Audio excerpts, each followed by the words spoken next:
Assalamualaikum warahmatullahi wabarakatuh. Baik teman-teman, kita lanjutkan perkuliahan analisis biaya. Hari ini kita sampai pada materi metode harga pokok pesanan. Metode harga pokok pesanan adalah suatu metode untuk mengumpulkan biaya produksi untuk menentukan harga pokok produk pada perusahaan yang menghasilkan produk atas dasar pesanan. Jadi materi sebelumnya kita sudah mempelajari banyak sekali biaya-biaya untuk proses produksi, diantaranya adalah biaya bahan baku, biaya tenaga kerja, dan biaya overhead pabrik.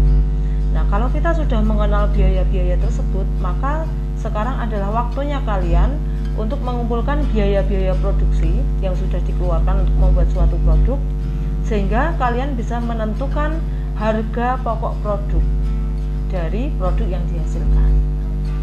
Nah, untuk kali ini kita akan mengumpulkan biaya produksi dari suatu produk yang dibuat atas dasar pesanan. Karakteristik proses produksi berdasarkan pesanan adalah yang pertama, sifat produksinya terputus-putus, tidak kontinu, karena perusahaan hanya berproduksi jika ada pesanan saja. Tujuan produksinya untuk memenuhi pesanan.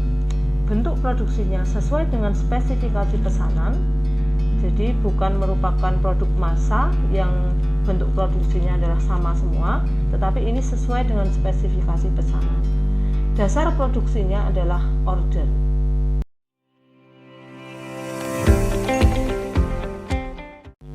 Karakteristik metode harga pokok pesanan yang pertama adalah biaya produksi yang terdiri dari biaya bahan baku, tenaga kerja langsung, biaya overhead pabrik dikumpulkan secara individu untuk tiap-tiap pesanan. Jadi bukan setiap akhir bulan. Meskipun pesanannya dikerjakan selama 3 hari, maka selama 3 hari itu juga dikumpulkan biaya yang sudah dikeluarkan untuk membuat produk yang bersangkutan. Yang kedua, biaya bahan baku, biaya tenaga kerja langsung dibebankan secara langsung terhadap pesanan yang bersangkutan. Misalnya ada pesanan meja, maka untuk membuat meja itu berapa bahan kayu yang dipakai, berapa besar biayanya, kemudian berapa tenaga kerja yang dipakai. Nah, adapun untuk BOP, ini pada karakteristik yang ketiga, BOP dibebankan pada tiap pesanan atas dasar tarif yang ditentukan di muka atau predetermined rate. Contoh BOP atau biaya overhead pabrik itu misalnya biaya listrik, biaya asuransi, biaya reparasi mesin.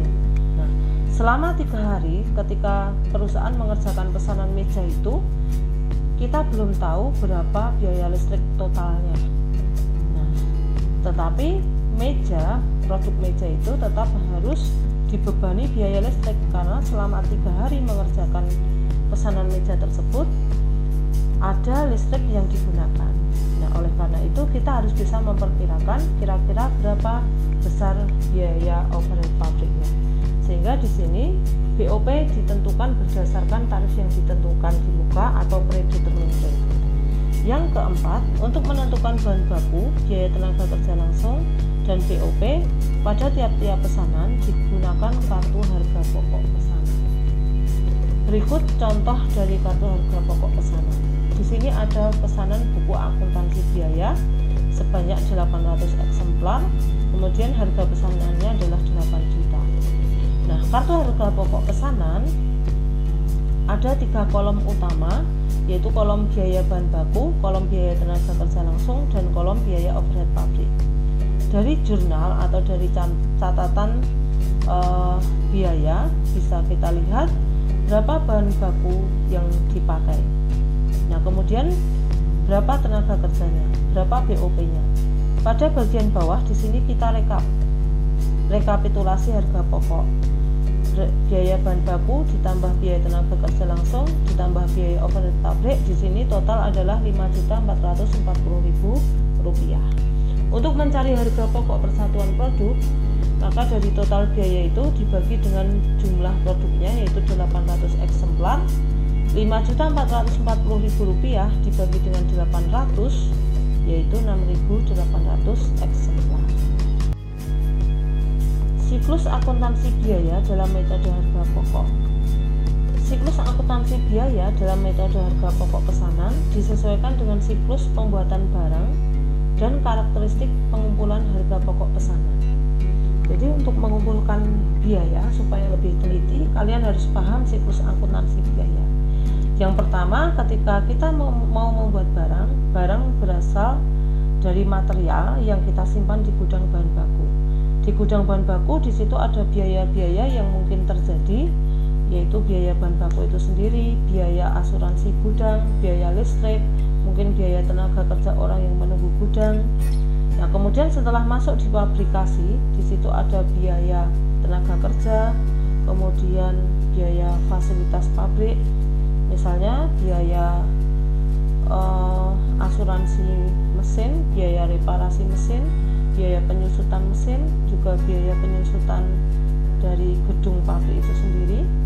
Kemudian nanti setelah barang itu jadi masuk ke dalam gudang barang jadi, di situ mungkin ada biaya penyusutan, biaya asuransi gudang, kemudian biaya listrik gudang barang jadi. Nah, biaya-biaya ini akan kita kumpulkan sehingga akan terbentuklah harga pokok dari produk pesanan. Nah, baik teman-teman, di sini ada contoh soal. PT Rekan mempunyai usaha di bidang percetakan yang berdasarkan pesanan. Dalam bulan Januari, PT Rekan mengerjakan pesanan nomor 03, yaitu mencetak buku pedoman praktek akuntansi dari SMK Persada. Dan pesanan nomor 4, yaitu mencetak anggaran dasar koperasi reformasi dari koperasi KPN Angkasa. Berikut ini transaksi yang berhubungan dengan pembelian dan pemakaian bahan. Nah, jadi teman-teman, di dalam kasus ini ada pesanan buku dan juga pesanan anggaran dasar dari koperasi. Ini juga bentuknya adalah buku. Mungkin ini merupakan perusahaan percetakan. Nah, dari sini ada transaksi-transaksi yang berhubungan dengan pembelian bahan baku. Contohnya adalah pada bulan Januari tanggal 2 ada pembelian bahan baku dan bahan penolong, kemudian tanggal 3 pengambilan bahan baku kertas X, kemudian tanggal 4 pemakaian macam-macam bahan penolong, tanggal 8 dibayar upah kepada tenaga kerja langsung, dan seterusnya sampai yang terakhir adalah tanggal 30.